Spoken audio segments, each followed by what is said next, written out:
শুভ সকাল বন্ধুরা। তো তোমরা সকলে কেমন আছো? আশা করছি সকলে বেশ ভালো আছো, সুস্থ আছো। আজ নতুন একটি ঝলমলে ব্লগে তোমাদের সকলকে জানাই অনেক অনেক ভালোবাসা।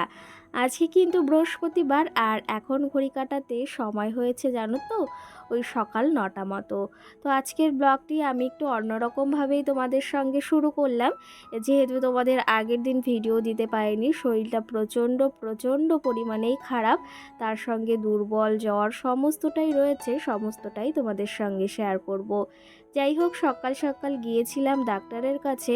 তো সেখানে গিয়ে আর শরীরের সমস্ত কিছু একটু চেক করলাম, যেহেতু জ্বর রয়েছে ভীষণ, 102 জ্বর রয়েছে, সঙ্গে একদম প্রেশার লো যাকে বলা হয়। তো সেই জন্য ওষুধপত্র সমস্তটা দিয়ে দিয়েছে, এখানে নিয়ে বসে পড়েছি।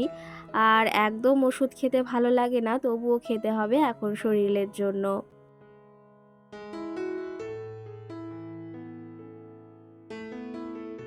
দেখো এদিকে কত ধরনের ওষুধ দিয়েছে, এখানে প্রায় 800 টাকা মতো ওষুধ আনা হয়েছে, প্রায় কি 800 টাকার বেশি আনা হয়েছে। তো সেই ক্ষেত্রে এখানে দেখো এই যে ভিটামিন দিয়েছে দুটো, সঙ্গে কাশির সিরাপ দিয়েছে, যেটা আমার ভীষণ পরিমাণে হচ্ছে কাশি, হয়তো আমার ঠান্ডা গরম লেগে গেছে, আর সঙ্গে এমনিতেই আমার প্রেশারটা একদম লো। তো সেই ক্ষেত্রে আরোই লো হয়ে গেছে এই জ্বরের কারণে। কালকে থেকে গা ব্যথা ছিল, তবে আজকে ভীষণ জ্বর সকাল থেকে। সকালে সমস্ত কাজবাজ করে জানো তো আর শরীরটা দিচ্ছিল না, একদম কাজবাজ করে গিয়েই শুয়ে পড়েছি দুর্বলের জন্য, আর সঙ্গে জ্বর ছিল গায়ে। তো সেই ক্ষেত্রে তোমাদের দাদাভাই তারপরে ডক্টরের কাছে নিয়ে গেল, সেখান থেকে ওষুধপত্র নিয়ে এসেছি। আর সঙ্গে দেখো এই যে ডিম আনা হয়েছে, তোমাদের দাদাভাই বলল ডিম নিয়ে যেই বাড়িতে গিয়ে সেটা সিদ্ধ করে খাবে কিছুটা। তো কিছুটা বলতে আমার একটা বা দুটোর বেশি আমি খেতে পারি না, তো সেই ক্ষেত্রে একটা এখন খাবো, একটা ভেবেছি পরে খাবো। তার আগে এই যে ওষুধগুলো তো খেতে হবে, ওষুধ খাওয়ার জন্য ভেবেছি একটু হালকা নর্মাল কিছু খেয়ে নেব, একটা কেক খেয়ে নেব, তারপরে ওষুধগুলো খাবো। আর ওষুধ খেতে তো একদম ভালো লাগে না, কি বলবো, ওষুধ দেখলেই আমার আরও জ্বর চলে আসে। কিন্তু জ্বর চলে আসলে কি হবে, এই ওষুধেই তো আবার কাজটা হবে। চলো তবে ওষুধগুলো তোমাদের দেখিয়ে দিলাম। আর এই ওষুধগুলো খেতে কিন্তু ভীষণ ভীষণ বাজে, বাজে বলতে ভীষণ তেতো, তারপরে ভীষণ কি বলবো, এতটা বিচ্ছিরি গন্ধ আমার, যেটা সহ্য হয় না। আর সঙ্গে এখানে বলেছিল আমাকে স্যালাইন নিতে, তো আমি সেটা নিইনি, কারণ ওখানে বসে থাকতে হবে, আর বাড়িতে থাকলে অন্তত আমার বেশ ভালো লাগবে। সেই জন্য বলেছি আমি খাওয়ার যে স্যালাইনটা হয় সেটা দিয়ে দাও। তো এখানে সেটা দিয়েছে, এখানে আমি এটাই খাবো সারা দিনে।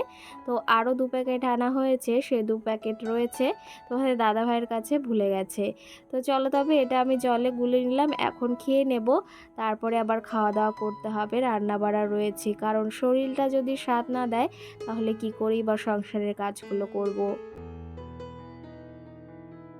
এই জন্য শরীরটাকেও ঠিক করতে হবে, তার পাশাপাশি নিজের মনটাকেও অনেকটা শক্ত করতে হবে, না হলে কিন্তু সংসারটা চলবে না। আর সঙ্গে আমার ছোট মামাম রয়েছে, তাকে তো দেখাশোনা করতেই হবে বলো। তার জন্য সকাল সকাল ডক্টরকে এই যে দেখিয়ে এনেছি, শরীরটা এখন ঠিক হলে তারপরে সংসারের কাজগুলোতে হাত দেব।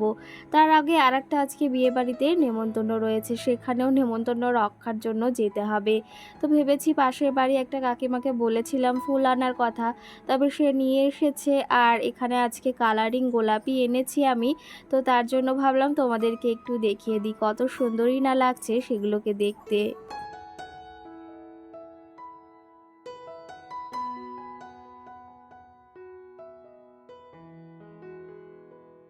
একটা কথা তোমাদেরকে বলার আছে, সেটা হচ্ছে যে তোমরা আমাকে এত ভালো ভালো কমেন্ট করছো, সেগুলো দেখে কিন্তু খুব ভালো লাগছে। আর সত্যি বলতে সেগুলো দেখে আমি অনেকটা সুস্থ হয়ে গেছি। আগের দিনের ভিডিওতে যে ভয়েসটা দিয়েছিলাম সেটাতে তোমরা হয়তো বুঝতেই পেরেছিলে গলার আওয়াজটা শুনে যে আমার শরীরটা ভীষণই খারাপ। সঙ্গে আজকে ভয়েসটা দিচ্ছি, ভীষণই কষ্ট হচ্ছে, কিন্তু তোমাদের সঙ্গে কিছু তো শেয়ার করতে হবে, আবার না শেয়ার করলেও ভালো লাগে না। আগের দিন ভিডিও শেয়ার করতে পারিনি, ভীষণ অসুস্থ ছিলাম তার জন্য। যাই হোক, এখন কিন্তু সন্ধ্যাবেলা, এই যে আমি বললাম যাব এক জায়গায়, নেমন্তন্ন রয়েছে বিয়ে বাড়িতে। তো তার আগে একটু ঘরটাকে গুছিয়ে নিচ্ছি। কি জানো তো, আমাদের শ্বশুরবাড়িতে শরীর খারাপ হোক বা যাই হোক না কেন, সংসারের কাজগুলো কিন্তু আমাদেরকে করতেই হয়, সেটা মানো বা না মানো। তো এই যে এতটা শরীর খারাপের ভেতরও কিন্তু একা হাতে সংসারের সমস্ত দায়িত্ব একদম পরিপাটি করেই করছি, কোনো কিছুতে কমতি রাখছি না। তো শ্বশুরবাড়িতে যতই হোক, বাবার বাড়ির মতো আর সেটা হয় না। যেটা শ্বশুরবাড়িতে শ্বশুরবাড়িই হয়, কিন্তু বাবার বাড়ি কখনো হয় না, এটা আমি মনে করি। অনেকে অনেকে বলতে পারো দিদিভাই তুমি একটু বেশি বলছো, কিন্তু আমার এটাই মনে হয় শ্বশুরবাড়িটা শ্বশুরবাড়িই হয়, কিন্তু বাবার বাড়িটা বাবার বাড়ি হয়। এটা যদি আমার বাবার বাড়িতে হতো, অবশ্যই আমার কিন্তু মা আমাকে কিচ্ছু করতে দিত না, সঙ্গে আমার সব সময় খেয়াল রাখতো। কিন্তু শ্বশুরবাড়িটায় তখন কিন্তু সেটা হয় না, বা আমার কেউ নেই সে আমাকে দেখবে বা আমার খেয়ালটা করবে। এই যে ওষুধ খেয়ে এখন সুস্থ হয়েছি জন্য সংসারের কাজগুলো সুন্দরভাবে করছি, কিন্তু ওই যে শুয়ে থাকলে কিন্তু কখনো এই কাজগুলো করতে পারতাম না, বা কখনো এই কাজগুলো আমাকে কেউ এসে করে দিত না। যাই হোক, এখন আমার শরীরটা ভীষণ খারাপ জন্য তোমাদের দাদাভাই ফল আর সঙ্গে মামামের জন্য ফল নিয়ে এসেছে। এদিকে দেখো আপেলের এখন মানে প্রাইস এত পরিমাণে বেড়েছে কি বলবো, আর সঙ্গে এই যে লেবু আর শসা এনেছে। এগুলোকে এখন সব জায়গা মতো ঠিক করে রাখবো, কিছুটা বাইরে রাখবো আর কিছুটা ফ্রিজে রেখে দেব। আগের দিনের ভিডিওতে মৌমিতা নামে দিদি বোনও আমাকে কমেন্ট করেছে, খুব ভালো লাগলো দিদিভাই ভিডিওটি। সঙ্গে সোমা বোস আমাকে কমেন্ট করেছে, দারুণ লাগলো, অসংখ্য ধন্যবাদ তোমাদেরকে এই যে একটু সময় নিয়ে আমার ভিডিওটা দেখার জন্য আর এই মিষ্টি মিষ্টি কমেন্ট করার জন্য। টুম্পা দাস বনু আমাকে কমেন্ট করেছে, খুব সুন্দর লাগলো, অসংখ্য ধন্যবাদ বনু তোমাকে। সঙ্গে তিয়াশা আমার একটা নতুন বনু আমাকে কমেন্ট করেছে, তুমি কোন ফোন দিয়ে ভিডিও করো? তো আমি কিন্তু রিয়েলমি 10 প্রো 5G ভিডিও মানে ফোন দিয়েই ভিডিওটা করি, আর এটা কিন্তু আমার প্রায় 2 বছর হয়েই গেছে নিয়েছি। বেশ ভালো ভিডিও কোয়ালিটি, আর বেশ মানে আমি চালিয়েও মানে বেশ একটা আরাম পাই, সেরকম একটা ব্যাপার। তো যাই হোক, তোমার প্রশ্নের উত্তর আমি দিয়ে দিয়েছি। সঙ্গে আমাকে তাপসী দিদিভাই বা বোনও কমেন্ট করেছে, তোমার ভিডিওর জন্য মানে আমি বসে থাকি ওয়েট করে, আর তোমার ভিডিও আমার খুব ভালো লাগে, তোমার ভিডিও রোজই দেখি। অসংখ্য ধন্যবাদ তোমাদেরকে এই সুন্দর মিষ্টি কমেন্ট করার জন্য আর আমার ভিডিওটাকে এত ভালোবাসা দেওয়ার জন্য। দেখো বললাম না একটু বিয়ে বাড়িতে যাব, তার জন্য দেখো একদম সিম্পলভাবে একটা হ্যান্ডলুম শাড়ি পরে নিয়েছি, আর ওই যে নেকলেসটা বানানো হয়েছিল তো সেটাই এই যে পরে নিচ্ছি। আর জানো তো শরীরটা অতটাও ভালো লাগছে না যে একটা ভালো শাড়ি পরবো, তো সেক্ষেত্রে ভেবেছি একটা হ্যান্ডলুমেরই শাড়ি পরে যাব। তো এই শাড়িটা পরেছি, আমার কেমন একটা মনে হচ্ছে যে এই লালের সঙ্গে এই শাড়িটা মানাচ্ছে না, আবার ভাবছি চেঞ্জ করব, দেখি কি করি এখন।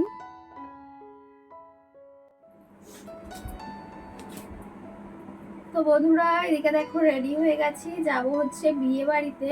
প্রথমে ভেবেছিলাম যাব না, কারণ শরীরটা যেহেতু ভালো নেই, সকালে ওষুধ নিয়ে এসেছি, এই যে সমস্ত ওষুধ রয়েছে ফাইলগুলো, তো ভীষণ কষ্ট হয় খেতে, কি বলবো, কিন্তু খেতে তো হবেই। প্রেশার একদম লো, মানে যাকে বলা হয় যা একদমই লো। তো সেই ক্ষেত্রে এই যে ওষুধ নিয়ে এসেছি, এখন একটু শরীরটা ভালো লাগছে। তারপর নেমন্তন্নও রয়েছে, রক্ষা না করলে কী করেই বা হবে। তো এই যে সেজে নিয়েছি একটু হালকা করে। তো এই শাড়িটা পরবো কি না সেটাও বুঝতে পারছি না, মানে পরেছি তবে আমার মনে হচ্ছে ভাল লাগছে না, তোমরা জানিও তো অবশ্যই। আবার যদি একটু পরে মন হয় এটা খুলেও ফেলতে পারি, লাল কালার একটা পরতে পারি। তো অবশ্যই জানিও। এদিকে মামামকে রেডি করিয়ে দিয়েছি, তোমাদের দাদা ভাইও আসছে। আর বিয়ের কথা ছিল সন্ধ্যার সময়, জানি না হয়েছে কি না, তবে সেখান থেকে ফোন করছে তোমাদের দাদা ভাইয়ের কাছে আসার জন্য। তো এখন যাব, মানে ওরা পালিয়ে বিয়ে করেছিল সেই অনুযায়ী বাড়িতে বসে এখন মানে অনুষ্ঠান করে একটু বিয়ে দিচ্ছে। মানে পুরোহিত ডেকে। তো এই যে আমি রেডি হয়ে নিয়েছি, কেমন লাগছে অবশ্যই জানিও। আর এই মালাটা পরেছি আজকে, অবশ্যই জানিও কেমন লাগছে। তো চলো তবে এখন যাওয়া যাক। আর মানে কি বলবো, শরীরটা এতটাই দুর্বল হয়ে পড়েছে যে মানে সারাক্ষণ মনে হয় যে শুয়ে থাকে, এরকমটাই মনে হচ্ছে। তো যাই হোক, সব মিলিয়ে চলতে হবে, এই জীবন বলো। তো চলো দেখতে থাকো।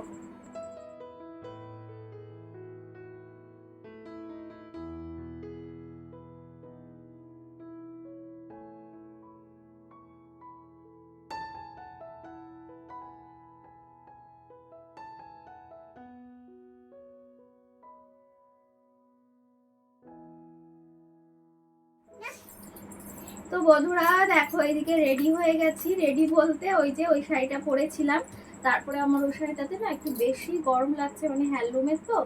আর নর্মালি মানে বিয়ে হচ্ছে, অত বড় অনুষ্ঠান হচ্ছে না, তো সেই ক্ষেত্রে নর্মালি একদম শাড়ি পরেছি। আর এই যে মামামকেও রেডি করিয়ে দিয়েছি, পেছনে ফুল দিয়েছি, আর সঙ্গে এই যে দেখো ইয়ে করেছে, লিপস্টিক করেছে। এই যে আমার এই নিউড কালারের লিপস্টিকটা আমার ভীষণ ভালো লাগে। আমার নামও একটু দেখি, আমার কষ্ট হয়ে যাচ্ছে। তো মামাকে কেমন লাগছে জানিও। আর সঙ্গে এই হালকা একদম জামদানি শাড়িটাই পরলাম, তো ওটাই বেশি ভালো লাগছিল না এটাই যা লাগছে অবশ্যই জানিও। তো আমার মনে হচ্ছে লালটাই বেশি ভালো লাগছে। তো চলো চলো, তোমার দাদা ভাইও চলে এসেছে, আর কেমন লাগছে আমার এই লুকটা অবশ্যই জানিও। তো চলো যাওয়া যাক ওখানে। সঙ্গে আমাকে সুপর্ণা কমেন্ট করেছে তোমার হোম ট্যুর দাও, তো অবশ্যই দেব, খুব তাড়াতাড়ি ইচ্ছা আছে, তোমাদেরকে তো আগের ভিডিওতে বলেছি। আর সঙ্গে আমাকে উর্মিকা বলে একটা দিদিভাই বা বোনও কমেন্ট করেছে তোমার ভিডিও খুব ভালো লাগে, আর তোমার মিষ্টি মিষ্টি কথাগুলো শুনতে চলে এলাম, নতুন বন্ধু হলাম। অসংখ্য ধন্যবাদ তোমাদেরকে। আর আজকে কথা বলতেও ভীষণ কষ্ট হচ্ছে, কিন্তু তাও তোমাদের সঙ্গে আমি ভিডিও শেয়ার করব। এই ভিডিওটি কিন্তু তোমরা ওই শনিবারে বিকাল 5টায় দেখতে পারবে। একদিন লেট হলো, যেহেতু তোমাদের সঙ্গে একদিন আমি ভিডিও শেয়ার করতে পারিনি। দেখো যাবো হচ্ছে বিয়ে বাড়িতে, তো কিছু না নিলে হয়। আমার এই লাল কালারের এই জামদানিটা ভীষণ পছন্দ হয়েছে, আর কালারটাও ভীষণ ভালো লেগেছে, যেহেতু আমার লাল কালারটা বেশ ভালো লাগে। আর নতুন বউকে যখন দেবো একটু লালের ভেতর দিলেই বেশ ভালো লাগবে, আর বেশ পরতেও পারবে নতুন নতুন। যাই হোক, আমার এই লুকটা কেমন লাগছে সেটাও তোমরা জানিও। আগের লুকটাও দেখেছো, তবে লাল শাড়িটাতে আমার মনে হয় বেশি ভালো লাগছে। তোমরা কিন্তু সেটা অবশ্যই জানিও কোনটাতে বেশ ভালো লাগলো। আর গিফটটি নিয়েছি সেটাও কেমন হয়েছে সেটাও আমাকে অবশ্যই অবশ্যই একটা কমেন্ট বক্সে কমেন্ট করে জানিও। আমার একটা দিদিভাই আমাকে কমেন্ট করেছে তোমার গলা শুনেই বোঝা যাচ্ছে তোমার শরীরটা কতটা খারাপ, ভালো থেকো। অসংখ্য ধন্যবাদ দিদিভাই। আর ব্লগটিও বেশি বড় করব না, এখানেই শেষ করব। সকলে ভালো থেকো, সুস্থ থেকো, টাটা সকলকে।